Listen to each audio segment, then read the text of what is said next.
Hi, good afternoon, everybody. Today I wanted to discuss attachment styles with you guys for a little bit. They were first developed by Mary Ainsworth and Bowlby. They looked at the patterns on how we communicate and how we show our affections towards others. So the positives of learning about attachment styles, you're going to highlight your strengths and your vulnerabilities in any relationship. So this could be with partners, this could be with family members, kids, and such forth.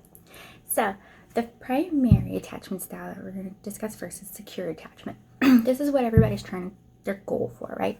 Because when we have secure attachment, it helps us with empathy with our partners and the people in our lives.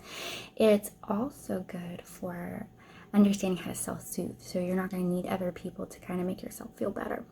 A lot of people with secure attachments, they feel confident. They feel confident in their lives, their relationships. They can connect with others better and offer the support needed for their partners. They tend to be more satisfied in their relationships. They're open and they're honest with everybody, and they're okay with being independent. So it's a good, healthy connection. They know how to offer support when needed. Next is going to be our anxious resistant attachment style. So with anxious resistant, these individuals, they tend to worry a lot. They worry that they may not be loved, or that they may not be loved completely, or that their partners are going to leave them, right? So a lot of it's like this fear of abandonment, this fear of becoming very sensitive and showing who they are. So with anxious resistant attachment, they could become easily frustrated with the relationship or angered when they don't feel like they're receiving the needs, and their needs aren't being met accordingly in their thought process for what a relationship should look like. They tend to try to desperately look and form what's called fantasy bonds. So with these fantasy bonds, they have this emotional hunger. They're not really looking or focusing on real love or trust and commitment. They're trying to release those endorphins, like, be mine, attach, but it's not 100% genuine on developing good bonding relationships. Next is going to be your dismissive avoidant attachment. This could appear where the individual may care too much, right? And they may get mad at themselves really, really easy because they haven't learned to rely on others.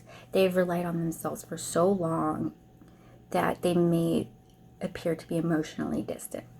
With the dismissive avoidant attachment style, a lot of it is them not wanting to appear like they need somebody. They don't want to be too dependent on others, and they don't want others to be too dependent on them, because if they are, then they can get hurt, and that's vulnerability. So it's safer to just be emotionally distant, kind of seek isolation, just focus on themselves, and they're typically creatures of comfort, right? Safety. Then there's the fearfully avoidant attachment style. With this one, these individuals tend to live kind of like in this ambivalent state, right? They're afraid of being too close to somebody, but they're also afraid of being too distant. They try to keep their feelings at bay, but they really do crave emotional affection and emotional intimacy. It's just that they fear allowing others to get too close, because then you're vulnerable and it's not safe anymore and you can get hurt.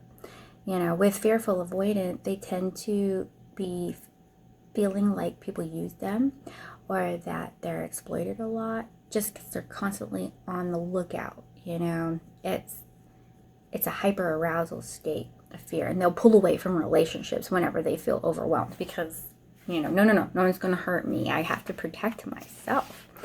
Now, you can develop ways to increase your attachment styles and move towards more of the secure attachment, because that's the goal, right? We don't want to be dismissive. We don't want to be emotionally dead and cause conflict with everybody we come in contact with.